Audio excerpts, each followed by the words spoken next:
Hey guys, Raymond here from the Beginner Photography Podcast. I am back, and today we are talking about finding your ideal client. Let's get into it.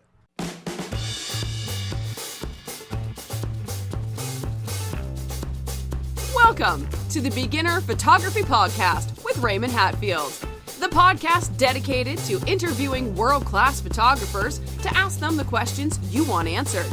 Whether you want to be the world's best wedding photographer, family photographer, pet photographer, or you just want to take better photos of your kids growing up, we will get you to start taking better photos today.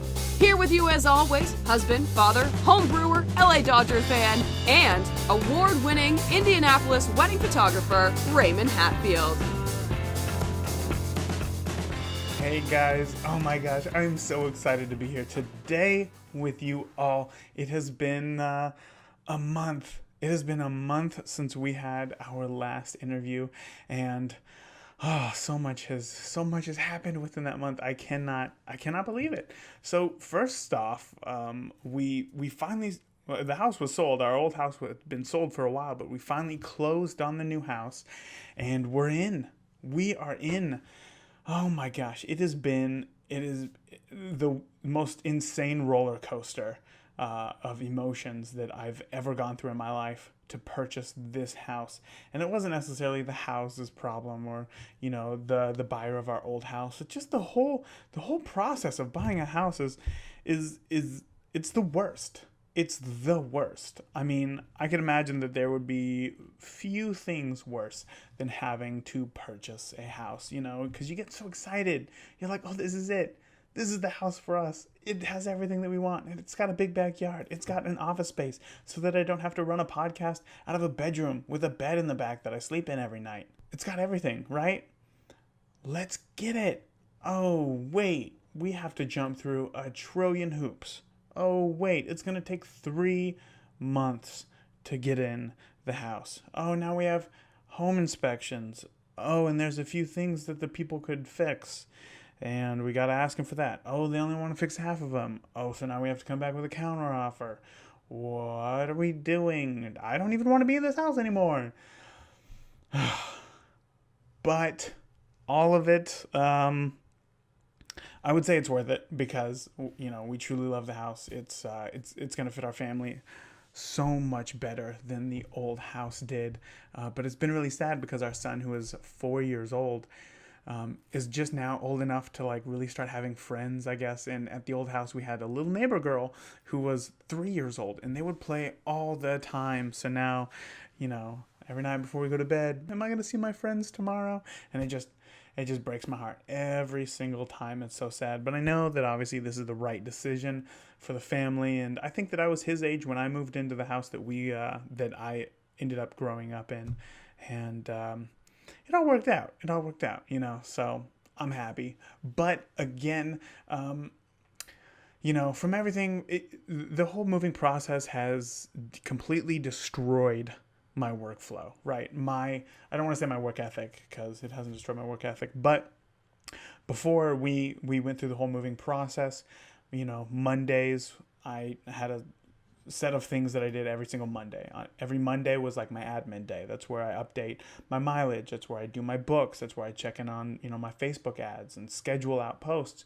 And on Tuesdays, that's when I write and create blogs and, work on, the more the creative side of things. Wednesday is video creation. Thursday is when I focus on the podcast, edit up episodes. Friday is when I train. It's called my training day, when I work on new techniques and tactics. Saturday, that's my family day. That's when we all hang out and focus 100% on family. Sunday, again, that's my scheduling day where I look at the bigger picture. That's where I look at 6 months from now, where do I want to be and how do I get there? And this whole moving process has destroyed all of it. I'm telling you, I have to answer my emails when I can on my phone, which I absolutely hate. So now I'm just trying to catch up and move forward and look to the future while at the same time still being a husband, a father, a wedding photographer, and putting together everything. The office here and all my work has kind of been put on the back burner. And, I say that like it's a bad thing, but at the same time I work from home, and I have to step back and think this is why I like working from home. This is the luxury, is that if I need a day off, I can do that. So on one hand, it's hard, but on the other hand, it's what I got into this for. It's what I enjoy most. So I want to know, how do you stay on track? Do you have any daily habits that you follow to make sure that your goals are accomplished? I want you to let me know in the Beginner Photography Podcast Facebook group. And if you're not a part of it, which should be, you're totally missing out, head over to facebook.com/Beginner Photography Podcast and then just shoot me a message letting me know that you want to be part of the group, and I will send you a link right away. I do this because I don't want just any Joe Schmo. Joe Schmo, is that right? Joe Schmo? John Doe? John Smith? Whatever. I just don't want any random person coming into the group and, not having any intention of contributing or any intention of helping others grow. So I make you jump through a hoop, and it's worth it. I'm telling you. So again, head over to Facebook.com/Beginner Photography Podcast. Shoot me a message. Let me know that you want to be a part of the group, and I will send you a message right away with a link. I want to take a minute and thank every single person who has been using the Amazon link to buy all of your goods. For those of you going to thebeginnerphotographypodcast.com and clicking on the Amazon button and just buying your normal things, Amazon gives us a teeny percentage of whatever you purchase. And they send it to us just to keep things afloat, like the podcast hosting, the website hosting, and then just the time that it takes to create these episodes. So I truly do appreciate it. You guys have been delivering, and again, I don't know what else to say. Thank you. Thank you very much. So let's go ahead and get into today's guest. Today's guest is well known to wedding professionals because she hosts a very popular podcast. So chances are you know who she is. Today, she's going to be helping everyone regardless of what it is that you shoot or what it is that you do, because she also helps out, wedding planners, any wedding professional. But today I ask all the photography related questions, and it doesn't matter what type of photography that you're into. You don't have to just shoot weddings. You could be shooting families or pets. And she really helps figure out who your ideal client is so that you can market to them better and ultimately be happier and, enjoy working so much more. So let's go ahead and get into today's interview.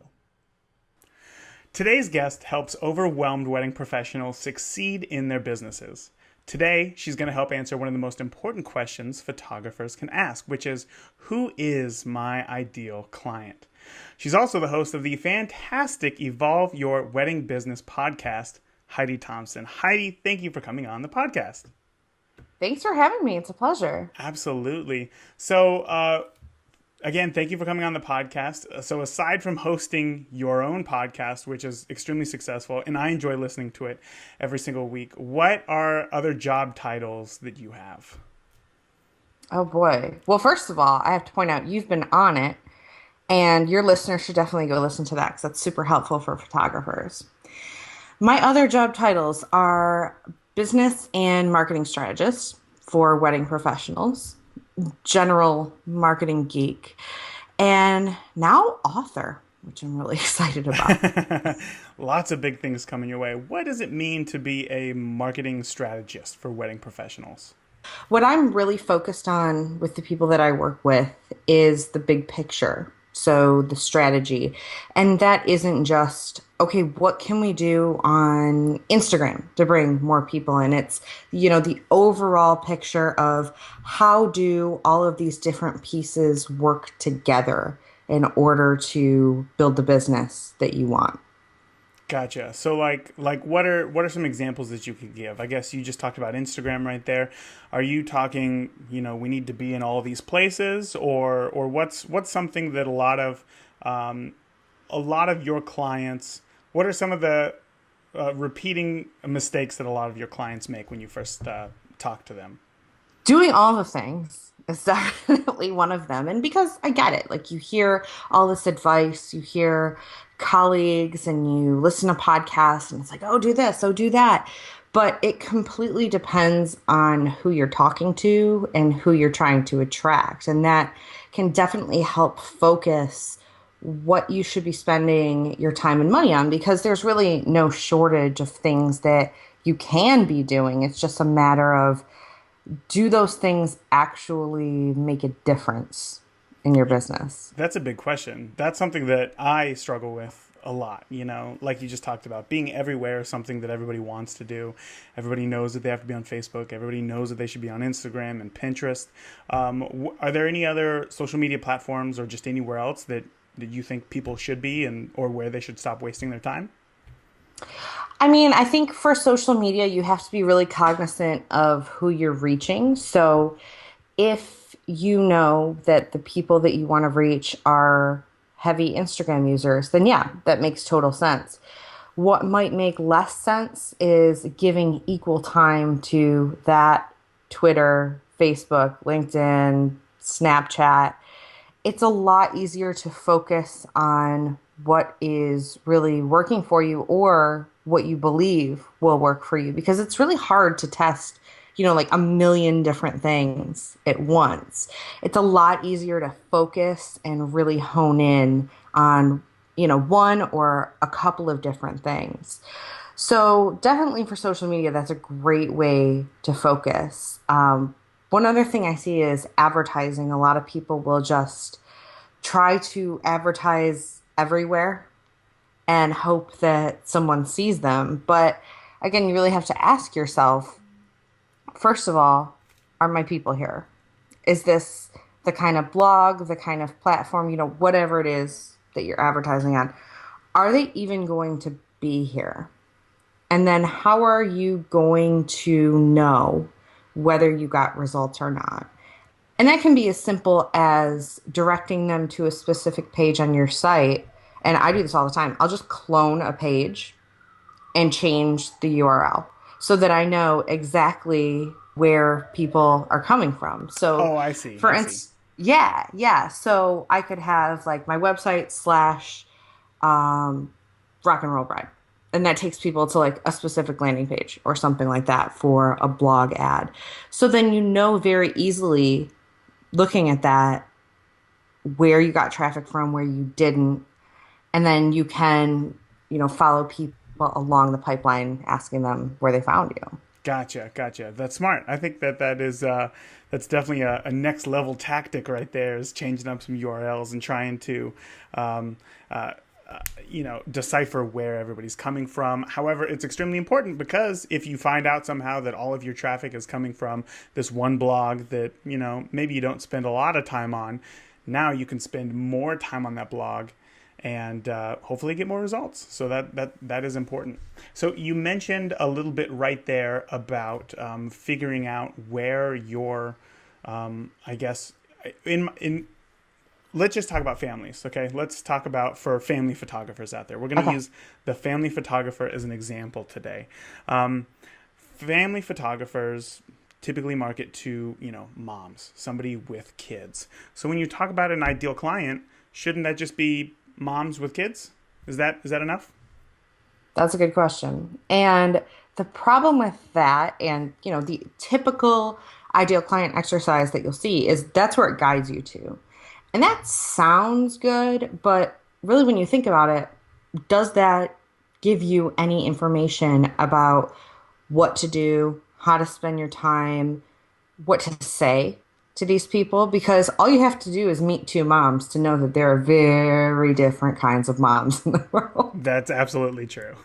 And thinking about, moms, that is a huge, huge slice of the population anywhere in the world. And thinking about, okay, who is this mom? What does this mom do? Either for work or in her own life. Maybe she doesn't work. Maybe she's a stay-at-home mom. Those are different things. Her hobbies, her interests. She is a whole human being outside of the mom that we're marketing to. And I think that's what we often forget. And I see this a lot in the wedding industry is I see people marketing to brides. But yes, that is a role that someone fills. And yes, being a mom is a very important role, but it doesn't encapsulate everything about you.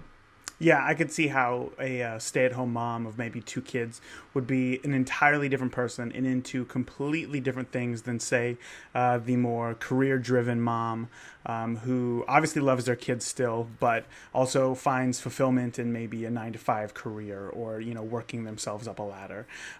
So, what sorts of things can you do to? Well, I guess the bigger question is, how do you know which one is best for you? It's the $1 million question. Yeah. And a lot of it is personal preference. I mean, who do you like working with? Or if you haven't worked with anyone, who do you think that you'll like working with? And by the way, it is totally fine to choose someone that you think you like working with, decide you hate them, and change it. Yeah. That's totally okay. Yeah, that's important to know too. Yeah, and it helps inform what you do like because you learn what you don't like.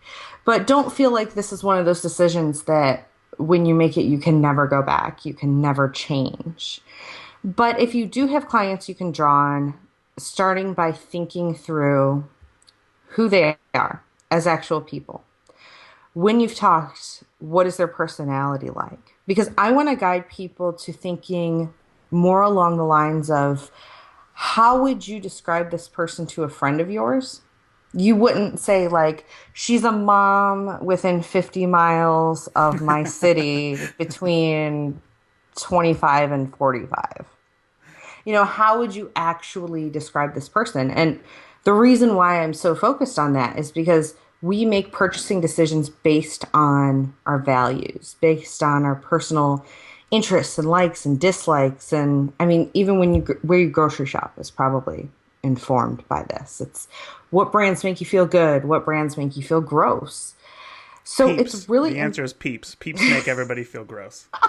Oh my gosh. I can't stand anybody who enjoys Peeps. If you enjoy Peeps and you listen to this podcast, just turn it off right now. They're so weird.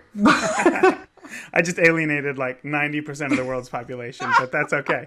Because that's my ideal listener right there. Somebody who doesn't A like Peeps. non-peep. Yeah. So we'll go from there. So yeah, thinking through who they are as a person because the things that they enjoy are going to inform their decisions. If they're super outdoorsy, that's going to inform everything. That's going to inform where they shop for their groceries. They probably aren't going to buy a lot of mass-produced plastic stuff. It's going to inform who they work with in every facet of the types of people that they hire. Because, I mean, you've probably had this feeling, Raymond, where you go to a website and it's like, oh, yes, you totally get me. You know what I'm all about. We're on the same page here. We could probably hang out. Oh yes, yeah. I could name it a million times over. That happens to me quite often. Yeah, and it's really, really important because we make connections with people, not with businesses. And unless you have a way to make a connection with someone, then you're just pretty much looking at services and price. Yeah. So I guess when we get back to picking between two different people, right? A lot of beginners, if they reach out to me and they ask me questions, one of the things that I try to stress is finding some sort of ideal client, finding somebody who you're going to relate to, finding somebody who you are going to enjoy working with. And I would say that the number one rebuttal back from all of them is, well, aren't I leaving a ton of people on the table that I'm just kind of targeting out? Say, if I think that I would enjoy working with the mom who stays at home with her kids, what's wrong with working somebody who is, the corporate 9 to 5, loves doing that? Why would I alienate them and potentially, lose out on money as well? So there's a couple things I want to point out here. And yeah, that was kind of long-winded. I apologize. No, that's good. So with those two people, if you've worked with them or if you know people like that, if you're friends with people like that specifically, chances are they're going to have some things in common.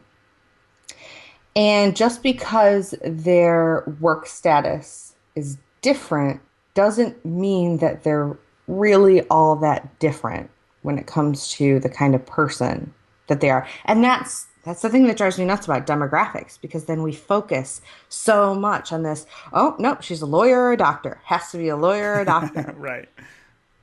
And really, you're marketing more to personalities. But to get to your question about, is that cutting off a large part of the market? So you have to think of your marketing like a magnet, and you can't just have a magnet that attracts anything. You have to point it in a certain direction, or it's not going to attract anything, because it's not charged. There's no reason for anything to be pulled to it. And another example I used in the book is, if you are learning archery and you don't know where the target is, it's going to be pretty hard to hit it. You're just going to be spinning around, firing at will, and your chances of actually hitting the target are going to be really difficult. Whereas if you know where it is, you know how to focus and actually do the work that's going to get you clients. Whereas if you're trying to appease everyone, I mean, not even Apple can do that. I know people that hate Apple, and Apple has literally all the money in the world to spend. More than the United States. Right. More that they could spend on marketing to everyone if they wanted to. But the fact of the matter is, you can't have someone feel really strongly that they really, really love you if you don't also have people who feel, not for me. Like, for example, people think everybody loves chocolate. I think chocolate is the most disgusting thing on earth. Whoa, disgusting. That's a strong word. That's impressive. I don't know what's wrong with my taste buds. It tastes horrible to me. There is nothing that everybody's just like, yeah, this is the perfect thing. Yeah, that's true. That's true. And, it's funny that you say that. As long as there's been, two of anything, there's always been debates, whether it be between PC and Mac, or, still getting technical between iPhones and Android phones, or apparently chocolate and, whatever else there is besides chocolate, I guess. I don't know. I don't really pay attention. But, so when it comes to figuring out what your ideal person would like and finding those similarities, do you have any tips for trying to figure out what those similarities are? Or is it, again, just trying to figure out their personality and going from there? So there's definitely the piece of figuring out their personality. And if you have worked with people, just taking some time, write down these people's names, think about who they were, and start writing these things down. And you'll probably start to see some patterns between them, because you're probably already attracting a certain type of person unintentionally. I do that all the time. People all the time come up to me and I'm like, I don't know who you are.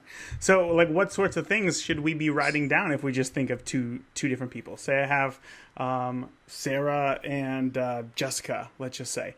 What two things should I be trying to find in common between these two?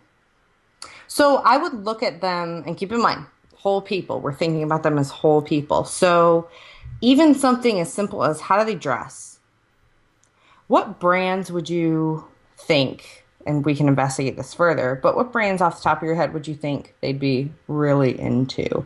What are they really into? Maybe you've had conversations about hobbies, or what they're doing for a honeymoon, or at the weekend for, if you're doing a family shoot, how their family spends time together.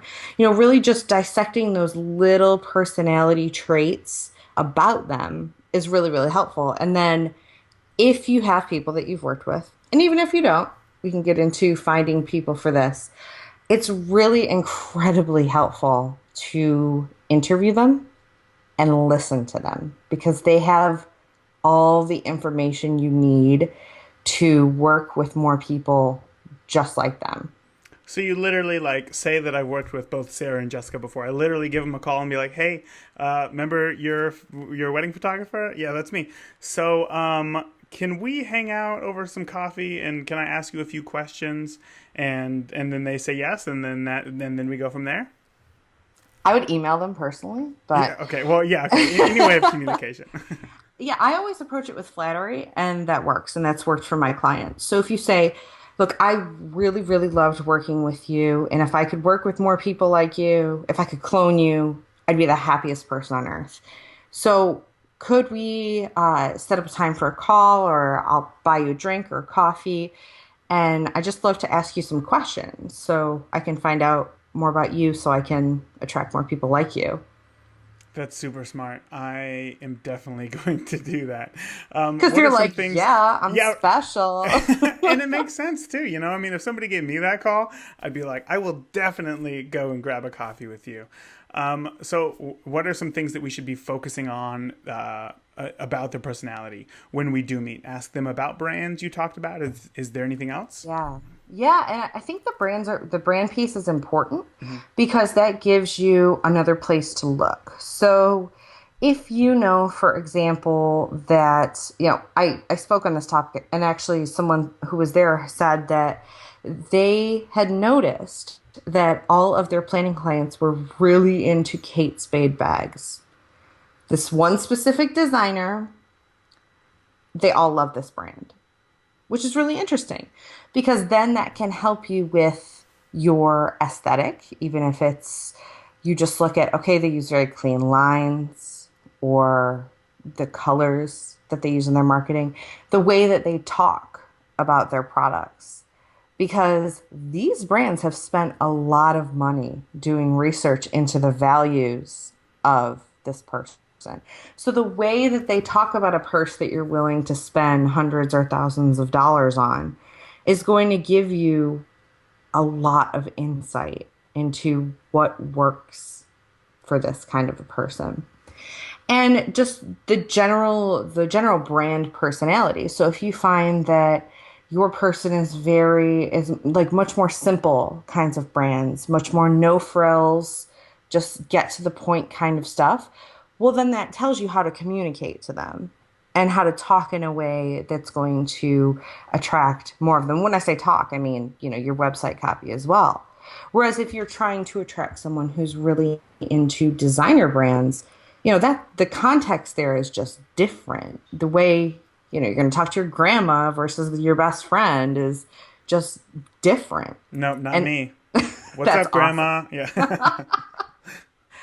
And it's just context. So the brands are a really important piece.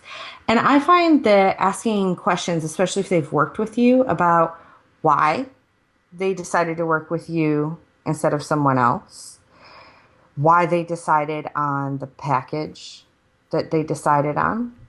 And then you may need to dig a little bit deeper on that. And that's what's really great about having these conversations either in person or on the phone is if someone says, well, I wanted this for this reason, you could say, okay, that's interesting. Why does that matter to you? And you may find that your assumptions about their motivations are incorrect. Like I know, for example, assumption that wedding planners make across the board is that their clients don't have time to plan their weddings and they're saving them time. That is sometimes not the case. Sometimes they just want a wedding that's better than their friends. And a And they wedding don't want planner to is going to spend the know how to time. do it. Yeah. Yeah. And they're like, and also, I don't want to do it. So you do it. So the way that you are going to communicate with someone who has that kind of motivation is very different. Yeah, like I personally would never want to work with a bride who said, I just want wedding photos that are better than my friends. Because I would know immediately that, you know what, she's not the bride for me. If that is 100% what she's focused on, because at her wedding day, my ideal client, I want them to completely forget about me. And I want them to focus on the loved ones who maybe have come from near and far. Spend time with them. And I want her time with me to be very minimal. I want to stay in the Yeah. background and get those shots for her so that once again she could enjoy the time that she's spending with everybody else. So if somebody said, yeah, I just want the best photos, I want like a 5-hour portrait session at my wedding, I'd be like, let me give you a phone number for a few other photographers because I am not the photographer for you. And bringing up what you talked about earlier, the reason why finding brands is important is like you said, they spend so much money on marketing because most of these companies, they're big publicly ran companies. They have to spend a lot of money on advertising and they have to know who it is that they're marketing to be able to get people to continue coming in through the door. just kind of piggyback on that, right? They did all the hard work. You can just come along and kind of, I don't want to say take the credit for it, but ride on the coattails and reap the benefits for sure. And that's so smart. So now that we have kind of a notepad or a sheet of who our ideal client is, somebody who's into this brand, they like spending their free time this way. Now, what do we do with this information?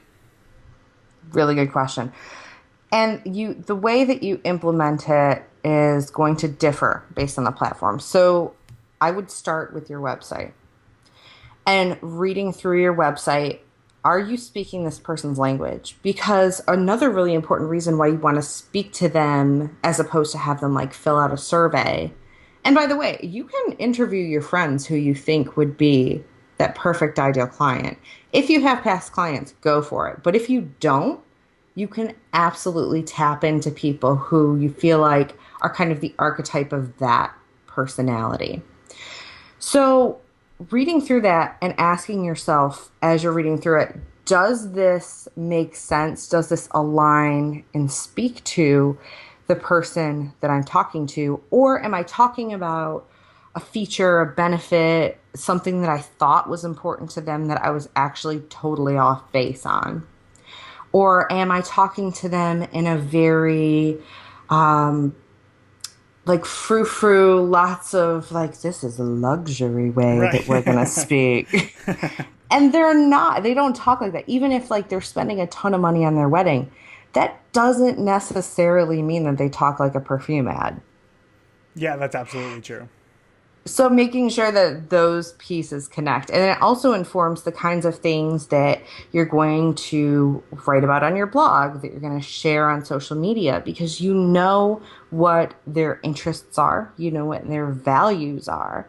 And if, for instance, you find out that you have a lot of really outdoorsy type people, for instance, maybe you've got some climbers, maybe some hikers, people who just generally like to be outdoors.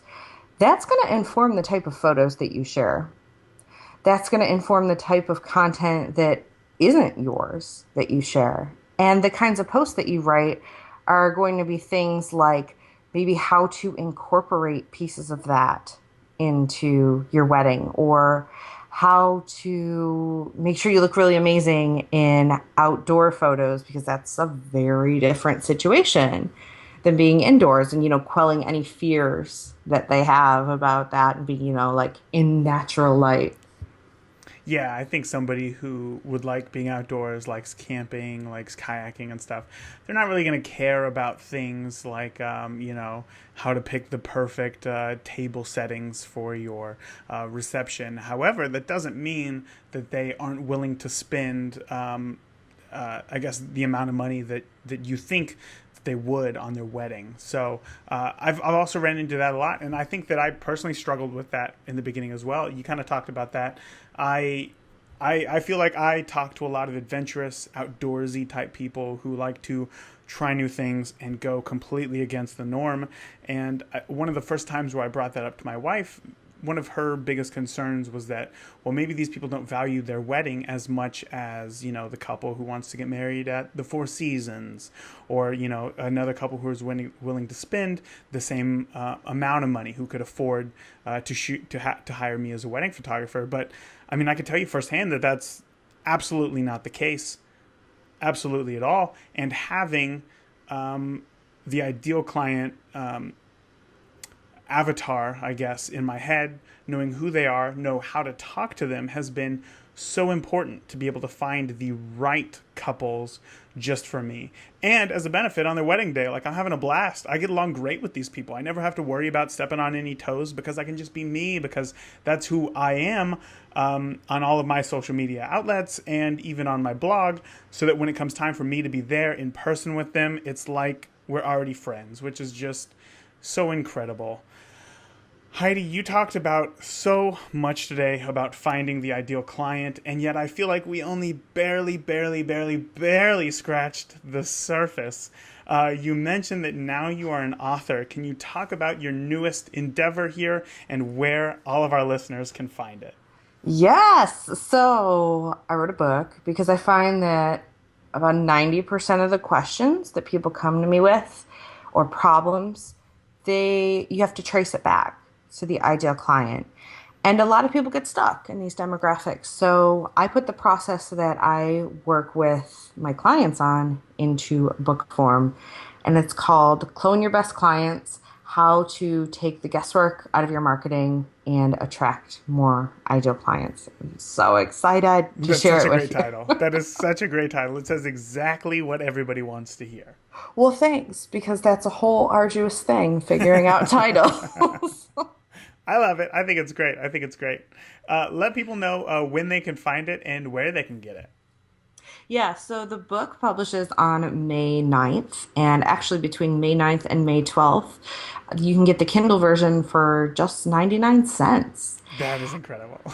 And on top of that, if you buy either version by the 23rd of May and just forward me your receipt, I'm hosting a reader Q&A because I want to make sure that you know exactly what you have to do to implement this in your business. And I get there are probably going to be some questions along the way. So if you go to evolveyourweddingbusiness.com/clone, that will direct you to the Amazon page where you can pick up either the Kindle or the paperback version. Man, to have not only all of that information and having the webinar afterwards where people can ask live questions about the book to go deeper into it, figure out more for just 99 cents if they wanted to get the Kindle version is insane. I will definitely be picking up a copy myself, and I'm sure that there will be listeners who will as well. So Heidi, I will be putting the link to that in the show notes as well. So if anybody listening, they can go straight to the show notes and find it there. As well as I'm telling all the listeners, listen to Heidi's podcast, the Evolve Your Wedding Business podcast. It's not all about photographers, but I'm telling you, you pick up something from every single episode that I have implemented into my business, and it's been incredible. So Heidi, I thank you for that. Thank you. That's so kind. And you guys go listen to Raymond's episode. He's he fought me on it, but I got him on, and it's great. It It's really good. it is. It's I hate to toot my own horn. It turned out way better than I expected. So yeah, if anybody wants to check it out as well, be sure to head over to evolveyourweddingbusiness.com/podcast. Is that right? Yeah. Perfect. Again, I will put the links in the show notes, as well as, Heidi, why don't you let everybody know about your awesome Facebook group as well, that I'm also a member of, and I truly enjoy being a member of it as well. Yeah, sure. So we have this Facebook group. It's all sorts of different types of wedding and event professionals. So there's lots of photographers in there, planners, stationers. There's tons of people. There's over 2,000 people in there right now. And it's a really great place to, share, to ask questions, and to meet some people that you might not normally get to meet or talk to, so that you actually have that kind of sounding board. Yeah, like an example just for myself is that 2 months ago, I was coming out with a Facebook video ad that I wanted to do, but it was very high risk, high reward, and I needed a copywriter, and I don't know any copywriter, so I reached out in your group, and almost right away you gave an incredible suggestion, and the ad turned out incredible. I'm so happy about it. And that's, like you said, it's just one thing that, normally I wouldn't know these people, but because of the group, and because it's not all photographers, which is what I love, there's a wider range of people to reach out from and learn from. So Heidi, again, thank you for not only the Facebook group and the podcast, but thank you so much for coming on today and talking about your ideal client. Like I said, I'm super excited to get the book, and I'm also excited to be in the webinar and continue to ask more questions. So thank you so much for coming on, Heidi. Thanks for having me. Woo-wee. Guys, holy cow. I'm so excited. I'm so excited for Heidi's book. It is going to be one of the, okay, here's the thing. I totally got ahead of myself right there.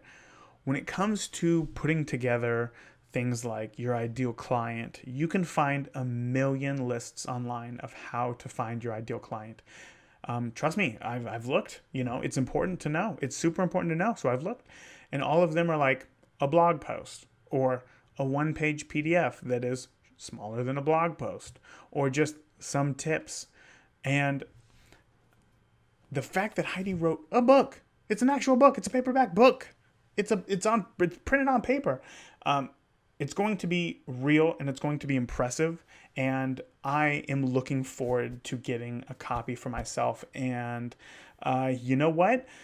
I didn't even mention to Heidi, but I just thought of this right now off the cuff. I am going to give away a copy of her book to one lucky listener. So, we're going to figure out how to do that next week. Like I said, I just thought of this on the spot. We're going to figure this out. But if you want to know how to win and you want to get yourself a copy of that book, be sure to listen to next week's episode where I'm going to mention, I'm going to give you all the details on how you can win it, because it really is going to help. It really is going to help. But the thing is that you have to put in the work and you have to know who your client is, because I mean, sure, you could not be marketing to this person and only be marketing to this person. And sure, maybe there's a few people over here who you would like working with. But the point of this is to find your right client so that you're happier, so that you enjoy what you do more, so that these people enjoy working with you the most, so that they tell all of their like-minded friends about you, and it continues to bring you business. It's very important. Every company does this. Every single person could walk into a Target and buy toilet paper, or into a Walmart and buy toilet paper. But Walmart and Target market to people completely differently than each other. That doesn't mean that you're taking people out of the equation. It just means that you're telling the people who you're perfect for that you are perfect for them. And Heidi's book is going to help you out with that. So like I said, I'm going to be buying myself a copy, and I'm also going to be buying one of you a copy and have it shipped directly to you so that you can grow and learn. So next week, find out on the podcast how you can win it. Guys, that's all that I got for this episode. Again, if you want to join the Facebook group, head over to facebook.com/beginner photography podcast. Shoot me a message and I will let you into the group. I cannot wait for next week. Until then, I will see you guys. Get out there, start shooting, enjoy what you do. Get out there, love it. I love you guys, and I will see you next week. Love it. Thank you for listening to today's episode of the Beginner Photography Podcast. Be sure to join the conversations on Facebook and Instagram. And if you want any links or resources we talked about in today's episode, check out the show notes at beginnerphotographypodcast.com. See you again next week.